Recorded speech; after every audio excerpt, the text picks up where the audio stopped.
Damos comienzo a un nuevo comentario bíblico expositivo, Servidores de Dios. Quien te habla es Manuel Cornejo. En esta ocasión estaré compartiendo en el Evangelio de Mateo, capítulo 19 y versículo 5, donde dice: Y dijo, por esto el hombre dejará padre y madre y se unirá a su mujer, y los dos serán una sola carne. El Creador instituyó también el matrimonio como la unión indisoluble del marido y de la esposa en forma definitiva con su autoridad. Es por eso que dijo. La alusión a Génesis, en donde está establecido el matrimonio conforme al pensamiento de Dios, establece que el marido dejará a su padre y a su madre para quedar unido a su esposa, viniendo a ser los dos una sola carne. Nótese que es muy interesante que el verbo que Mateo utiliza aquí para expresar las palabras del Señor están indicando una unidad semejante a la de dos partes de un objeto encolado, esto es, pegada de la una a la otra de tal manera que forma una unidad de dos piezas inseparables, que se puede traducir literalmente como quedará unido, ya que separar las dos piezas es destruir el objeto formado por ellas. Y así también el matrimonio, el marido y la mujer, sin dejar de ser dos personas individuales, pasan a formar una nueva unidad entre ambos, que es el matrimonio. El texto indica 4 aspectos en la unidad del matrimonio. El primero es una unidad exclusiva, ya que el hombre se unirá a su mujer. Lo que antes no existía comienza desde el momento en que se produce el matrimonio. Ambos, hombre y mujer, quedan unidos sin que en el pensamiento de Dios hubiese ninguna alteración de esa unidad mientras los dos vivan. Cualquier relación con otro hombre fuera del marido o con otra mujer fuera de la esposa está excluida definitivamente conforme al pensamiento de Dios. En segundo lugar, es una unidad reconocida, porque el hombre dejará a su padre y a su madre para unirse a su esposa. Note que las unidades familiares en la que ambos estaban insertos dejan de serlas para cada uno y ambos pasan a formar una nueva unidad familiar, reconocida visiblemente delante del resto de la sociedad. Esto no significa en modo alguno que los lazos de familiaridad con los padres de ambos cónyuges deban quedar eliminados, ya que los hijos siguen debiendo respeto filial a los padres y para ello se establece la ayuda en caso de que sus progenitores lo necesiten. La primera epístola de Timoteo, capítulo 5 y versículo 4 dice: Pero si alguna viuda tiene hijos o nietos, aprendan estos primero a ser piadosos para con su propia familia y a recompensar a sus padres, porque esto es lo bueno y agradable delante de Dios. El mismo Señor enseñó sobre la perversidad del sistema farisaico que declaraban dedicado al templo todo cuanto pudiera ser utilizado como ayuda a los padres, con lo que evitaban atenderles como Dios demanda. En tercer lugar, es también una unidad de entrega. Es interesante notar que dejar los vínculos familiares anteriores en la dimensión en que estaban establecidos antes del matrimonio sirve para que de ahí en adelante el hombre se una a su mujer. Es una unión absoluta y total en todos los órdenes de la vida, desde las relaciones íntimas hasta el compañerismo en el trabajo, la convivencia y diálogo entre ellos, etcétera, etcétera. En cuarto lugar, es además una relación permanente, ya que dice que serán una sola carne. No hay tiempo ni periodo, sino el que marca la vida de cada uno de los cónyuges. En el pensamiento de Dios está una unidad de por vida. Continúo ahora con el versículo 6, donde dice: Así que no son ya más dos, sino una sola carne. Por tanto, lo que Dios juntó no lo separe el hombre. A consecuencia de lo que Dios ha determinado para el matrimonio, la unión voluntaria entre un hombre y una mujer se convierte en una nueva unión vitalicia, dejando de ser dos en el sentido de independencia, para venir a ser uno en el sentido de unidad matrimonial, esto es, como si fuese una sola persona, como así muestra Efesios capítulo 5, versículo 22 en adelante. Los hijos son una prolongación de los padres, pero la esposa y el marido son parte uno del otro. En ese sentido, la unidad conyugal solo puede ser comparable con la de los miembros que, unidos entre sí, forman un cuerpo. Jesús consideraba el matrimonio como una unión indisoluble, una unión hasta que la muerte la separe, una institución que, siendo ordenada por Dios, debe ajustarse al pensamiento de unidad que Dios tenía para ella en su origen. Es necesario para entender cuanto sigue, incluyendo la siguiente advertencia solemne del Señor, tener claros algunos conceptos bíblicos en relación con el matrimonio y especialmente con lo que pueda llamarse pacto matrimonial. El matrimonio es el resultado de la decisión voluntaria de unión, conforme a lo establecido por Dios de un hombre y una mujer. Génesis, capítulo 2 y versículo 24 dice: Por tanto dejará el hombre a su padre y a su madre, y se unirá a su mujer, y serán una sola carne. La unidad se realiza conforme a la voluntad de Dios y en su presencia. Por tanto, Dios mismo viene a ser testigo y garante del pacto matrimonial. Malaquías, capítulo 2 y los versículos 13 y 14 dice: Y esta otra vez haréis cubrir el altar de Jehová de lágrimas, de llanto y de clamor. Así que no miraré más a la ofrenda para aceptarla con gusto de vuestra mano.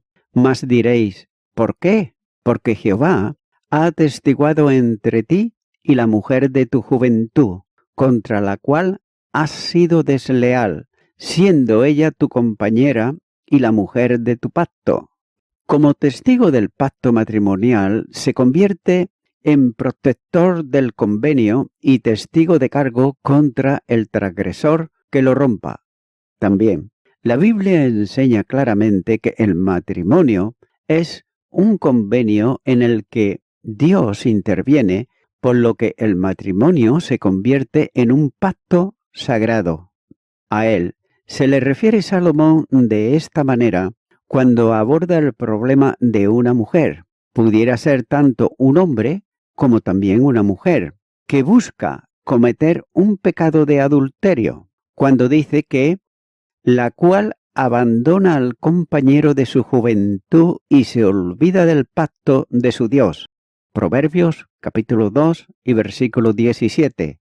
Sin llegar a darle al matrimonio el carácter sacramental que alguna iglesia le confiere como sacramento o medio de gracia, debe de entenderse el matrimonio a la luz de la Biblia, como un juramento o un pacto sagrado. La expresión más elevada del matrimonio se alcanza en la comparación que se hace de él para expresar la relación entre Dios y su pueblo. Por ejemplo, Ezequiel capítulo 16 versículo 8 dice: Y pasé yo otra vez junto a ti, y te miré, y he aquí que tu tiempo era tiempo de amores, y extendí mi manto sobre ti, y cubrí tu desnudez, y te di juramento, y entré en pacto contigo. dice Jehová el Señor, y fuites mía. El matrimonio es un estado sometido al juramento al hacerse de acuerdo con Dios y contrayendo en su presencia el compromiso estipulado por Dios mismo para el matrimonio. Tampoco debe de olvidarse que el juramento fue establecido por Dios para hacerse en su nombre exclusivamente. Deuteronomio capítulo 6 versículo 13 dice: A Jehová tu Dios temerás, y a él solo servirás, y por su nombre jurarás. Por tanto, al ser en su nombre exclusivamente, significando que quien jura se coloca voluntariamente bajo maldición por incumplimiento, convirtiéndose en perjuro delante de Dios. Con todo énfasis el Señor, por medio del profeta Malaquías, hace una solemne advertencia cuando dice: Porque Jehová Dios de Israel ha dicho que él aborrece el repudio y al que cubre de iniquidad su vestido. Dijo Jehová de los ejércitos: Guardaos pues en vuestro espíritu y no seáis desleales. Malaquías capítulo 2 y versículo 16. También Dios toma a su cargo la defensa del inocente en una situación de divorcio. El Salmo 37 y los versículos 5 y 6 dice: Encomienda a Jehová tu camino y confía en él, y él hará. Exhibirá tu justicia como la luz y tu derecho como el mediodía. El matrimonio no se basa en disposiciones humanas, sino en preceptos divinos. Por tanto, es una institución divina. El matrimonio, en el concepto bíblico tanto del Antiguo Testamento como del Nuevo Testamento, puede definirse como la vida en común de un solo hombre con una sola y misma mujer, ya que muy claramente se enfatiza indisolubilidad del matrimonio, como enseña el apóstol Pablo, cuando dice: Porque la mujer casada está sujeta por la ley al marido mientras éste vive, pero si el marido muere, ella queda libre de la ley del marido. Así que, si en vida del marido se uniere a otro varón, será llamada adúltera. Pero si su marido muriere, es libre de esa ley, de tal manera que si se uniere a otro marido, no será adúltera. Mateo capítulo 7 y los versículos 2 y 3. Esta posición y condición exige lealtad absoluta para los esposos. La primera epístola a los Corintios capítulo 7 versículo 2 dice: Pero a causa de las fornicaciones cada uno tenga su propia mujer y cada una tenga su propio marido. A causa de la institución divina del matrimonio, la Biblia lo llama estado honroso. Hebreos capítulo 13 versículo 4. El Nuevo Testamento considera como una enseñanza herética la prohibición de casarse. En la primera epístola a Timoteo capítulo 4 y los versículos 1 y 3 dice: Pero el Espíritu dice claramente que en los postreros tiempos algunos apostatarán de la fe, escuchando espíritus engañadores y a doctrinas de demonios, por la hipocresía de mentirosos que, teniendo cauterizada la conciencia, prohibirán casarse y mandarán abstenerse de alimentos que Dios creó, para que con acción de gracias participasen de ellos los creyentes y los que han conocido la verdad.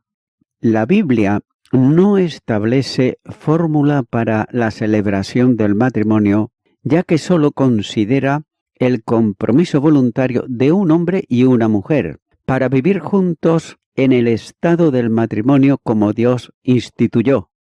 Sin embargo, son las autoridades civiles las que regulan la celebración de lo que legalmente se llama contrato matrimonial. Pero note que el creyente está obligado a la obediencia al poder civil y sus leyes, como así muestra Romanos capítulo 13, capítulo 1, la primera parte. Los gobernantes regulan el aspecto de la celebración y requisitos del matrimonio por delegación divina. Romanos, capítulo 13, versículo 1 y 2 dice: Sométanse toda persona a las autoridades superiores, porque no hay autoridad sino de parte de Dios, y las que hay por Dios han sido establecidas, de modo que quien se opone a la autoridad, a lo establecido por Dios, resiste, y los que resisten acarrean condenación para sí mismos. Siempre, en todos los casos, el ordenamiento legal no puede superar confrontación directa con la ley divina, que es siempre de rango superior y debe de ser obedecida. El Señor establece una cláusula fina de modo de mandamiento, cuando dice: por tanto, lo que Dios juntó no lo separe el hombre. En el texto griego se lee: no lo separe un hombre. Ahora bien, ¿qué quiso decir Jesús con esto? La idea más común es que, como Dios mismo instituyó la unidad exclusiva dentro del matrimonio entre el marido y la mujer, uniéndolos con un mismo yugo, que en el sentido literal del verbo griego, no sea el hombre el que legitimese, no importa por qué modo, la rotura de la unidad establecida por Dios.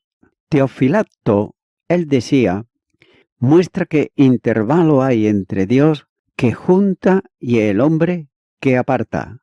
Y sobre esto también escribe Hendinsen cuando comenta y dice que fue Dios quien hizo posible esta unión, como muestra Génesis capítulo 1 y versículo 27. También fue Dios quien dio el mandamiento fructificar, Génesis capítulo 1 versículo 28. También fue Él quien dijo: no es bueno que el hombre esté solo, le haré ayuda idónea para él. Génesis capítulo 2, versículo 18. También fue Dios quien trajo a Eva a Adán para que fuese la esposa de éste. Génesis capítulo 2, versículo 22. Ciertamente, desde todos los aspectos fue Dios quien estableció el matrimonio como una institución divina. Así lo muestra, por ejemplo, Génesis capítulo 2, versículo 24, por lo tanto es un estado honroso. Por lo tanto, que ningún hombre separe lo que Dios ha unido. Fin del comentario de Hendinsen. Pero note que todavía una forma más de entender la prohibición de Jesús hasta aquí, coincidiendo también plenamente con el pensamiento mayoritario, que se ve aquí una prohibición colectiva, como si el Señor estuviese diciendo a todos, incluyendo los legisladores, que no establezcan formas para romper lo que Dios constituyó como algo definitivamente unido. Sin embargo, hay un alcance también individual. Es interesante apreciar que la expresión de Jesús en la última cláusula del versículo está recogida por Mateo mediante un verbo en modo imperativo y dirigida a un hombre, literalmente, se puede leer así: por tanto, lo que Dios ha unido, un hombre no lo separe. Esto implica la acción de un hombre que busca destruir la unión de un matrimonio.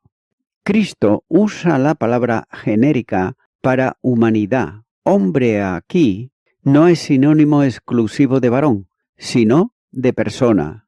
También debe de entenderse aquí como una advertencia solemne, de modo que nadie intente meterse en un matrimonio constituido para separar a la pareja y mucho menos hacerlo con vistas a unirse a uno de ellos según interés personal, ya que es como si dijese que nadie se entremeta en un matrimonio para separarlo.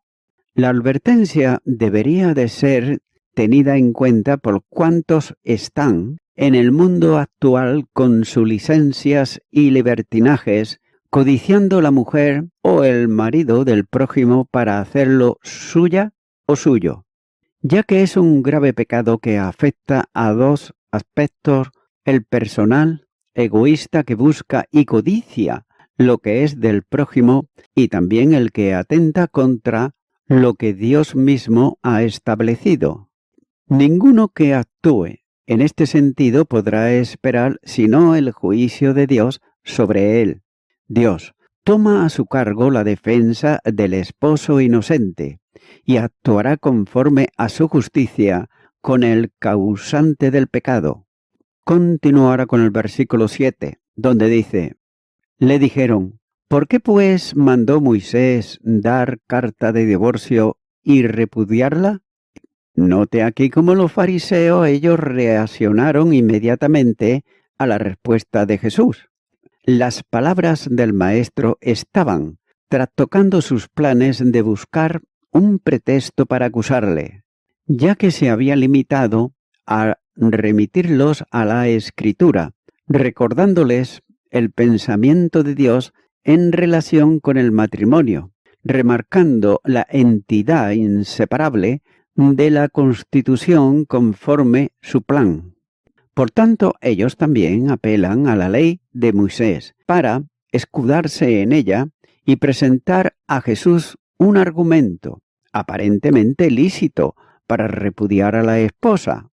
Y para ello le formulan una pregunta retórica. Cuando le dice: ¿por qué pues Moisés mandó dar documento de divorcio y repudiarla?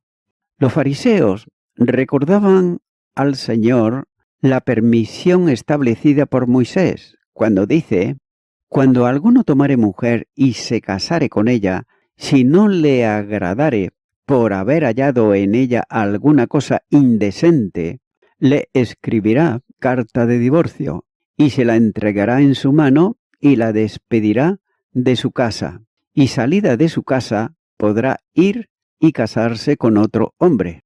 Deuteronomios capítulo 24 versículos 1 y 2. También debe de advertirse que esta disposición legal no aparece en la primera exposición de la ley. Algunos consideran que esta cláusula de divorcio fue introducida para regular las relaciones de quienes iban a entrar en la tierra en relación con las mujeres que habían traído de Egipto. No hay ninguna base bíblica para suponer esto, y además debe de tenerse también en cuenta que la mayoría de aquellos hombres que hubieran podido tener consigo mujeres egipcias habían muerto en el desierto, y es también de suponer que las viudas de ellos, si las había, no se sabe que se casaran con hombres de la nueva generación, bien de los que habían nacido en el desierto o de quienes eran menores de 20 años, cuando se produjo la deserción de Caldés Barnea. Aunque realmente la disposición está en Deuteronomio, que significa segunda ley, la práctica del repudio era anterior y la regulación debía de haberse dado mucho tiempo antes, ya que se menciona como impedimento en la ley que regula el matrimonio de los sacerdotes, que no podían casarse con mujeres repudiadas por sus maridos. Así lo muestra Levíticos capítulo 21 y versículo 7. En el libro de Números se mencionan dos clases de mujeres que podían comprometerse con un voto: las viudas y las repudiadas. Números capítulo 30 versículo 9 dice: pero todo voto de viuda o repudiada con que ligare su alma será firme. Por tanto, la práctica del repudio estaba establecida tiempos atrás, pero la dificultad principal en la disposición de Moisés consiste en determinar la causa de la permisión, en el sentido de que debía de haber algo que no le agradare. Note que la licencia de Moisés no podía estar relacionada con un pecado de adulterio, porque estaba penado en la ley con la muerte de los adúlteros. Deuteronomio, capítulo 22 y versículo 22 dice: si fuere sorprendido alguno acostado con una mujer casada con marido, ambos morirán, el hombre que se acostó con la mujer y la mujer también. Así quitarás el mal de Israel. La expresión traducida como no le agradare aparece 3 veces en el Antiguo Testamento. La primera de ellas es en el mismo libro de Deuteronomio, en la regulación higiénica de la limpieza del campamento, en la que cada israelita debía de tener consigo una madera para cubrir los excrementos a fin de que Dios no viese cosa inmunda en el campamento. Deuteronomio capítulo 23, versículo 14. La segunda mención está en la disposición regulada del divorcio que se está considerando. La tercera, en relación con acciones que resultan repulsivas, cuando el profeta anuncia que el rey de Asiria llevaría a los cautivos de Egipto desnudos y descalzos y descubiertas las nargas, y añade, para vergüenza de Egipto. Isaías, capítulo 20, versículo 4, donde la palabra vergüenza es la misma que utiliza también Moisés para referirse a lo que no agradará al marido. La idea general del vocablo expresa algo que por su condición es repulsiva e impide la convivencia. Algunos, como ya se indicó anteriormente, consideran que se trataba de mujeres egipcias que estaban unidas en matrimonio a los israelitas.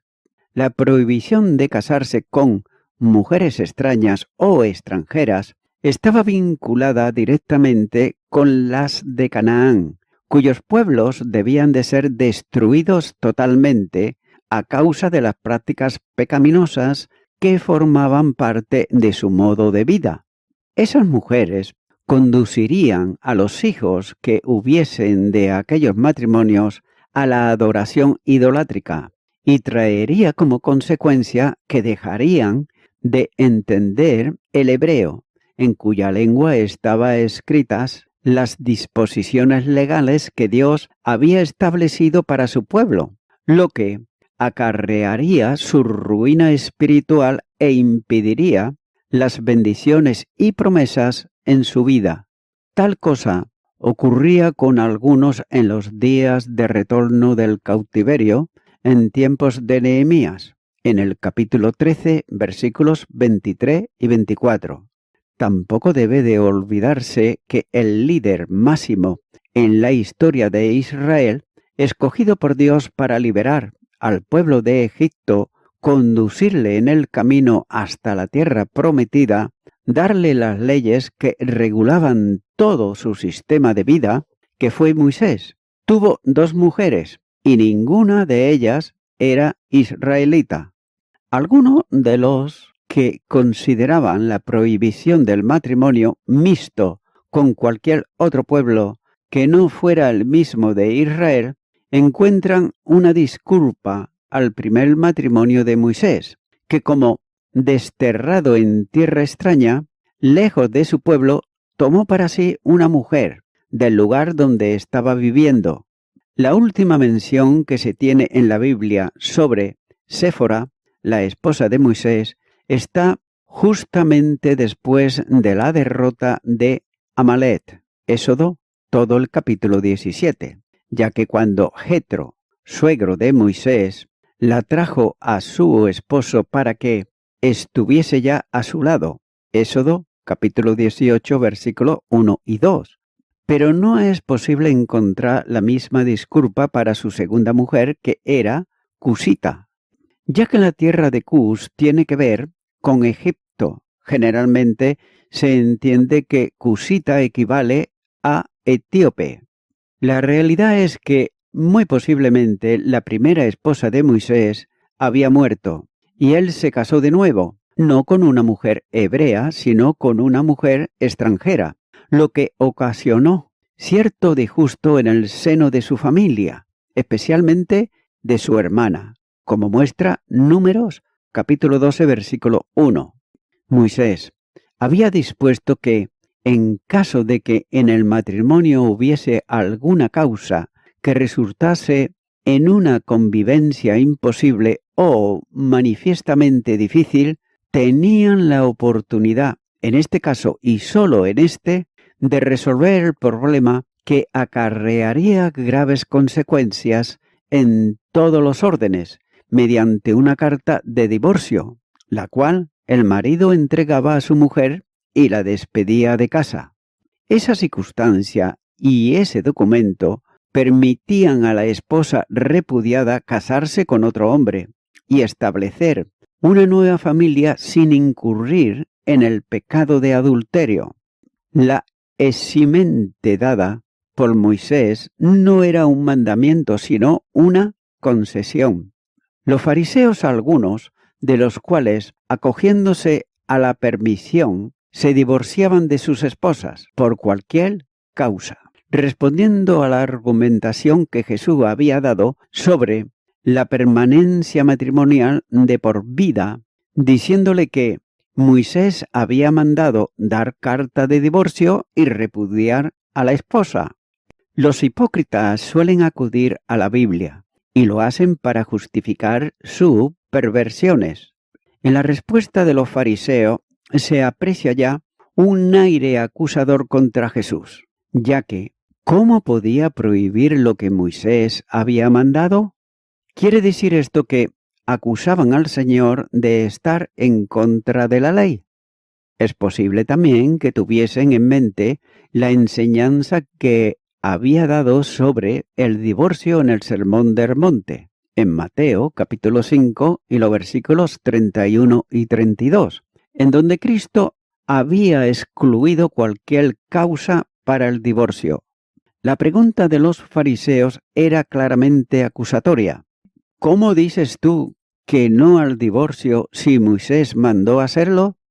No debe de entenderse esto como que los fariseos decían que el divorcio era un mandamiento, sino que era una permisión legal que facultaba hacerlo a cualquier marido por cualquier causa. Y voy concluyendo con esto que acabo de compartir, ya que el hecho de que en la unión del matrimonio hace de dos personas una es precisamente lo que hace indisoluble. No lo separe el hombre. Una carne es decir, una persona, formando juntos un ser humano dentro de los límites de esta vida en la carne para este mundo. La primera epístola a los Corintios, capítulo 6, versículo 16, dice: ¿Y no sabéis que el que se une con una ramera es un cuerpo en ella? Porque dice, los dos serán una sola carne. Esto es válido tanto para el hombre como también para la mujer. Es por eso que, mi amigo, mi amiga oyente, si este ha sido tu caso, si has caído en este error, es aconsejable para ti ponerte en cuentas con Dios. Por tanto, yo te animo a que hagamos una oración. Si no sabes cómo hacerla, pues sígueme y hazla de corazón y repite conmigo y di: Dios eterno, vengo ante ti porque yo soy una de esas personas que he pecado, pero ahora, al oír tu palabra, me arrepiento de todos mis pecados. Te pido perdón por todos ellos. Te abro mi corazón a ti, Señor Jesucristo, y te acepto como mi Salvador. En tu nombre. Amén. Amigo y amiga oyente, si tú has hecho esta oración de corazón, te recomiendo que comiences a orar a Dios, en primer lugar, en el nombre del Señor Jesucristo. Orar a Dios no es rezar, sino que es hablar con una persona. También te recomiendo que leas la palabra de Dios y lo hagas a diario. Comienza, por ejemplo, con el Nuevo Testamento. Y también, por último, te recomiendo que para que puedas crecer espiritualmente, te congregues en una iglesia cristiano-evangélica, donde se predique, se enseñe y se practique la sana doctrina y la palabra de Dios. Congrégate ahí y con el tiempo podrás crecer espiritualmente y también servir al Señor Jesucristo. Que Dios te bendiga. Y a toda la audiencia, nuevamente ya me estoy despidiendo de todos ustedes y será hasta el próximo programa. Que Dios os bendiga a todos.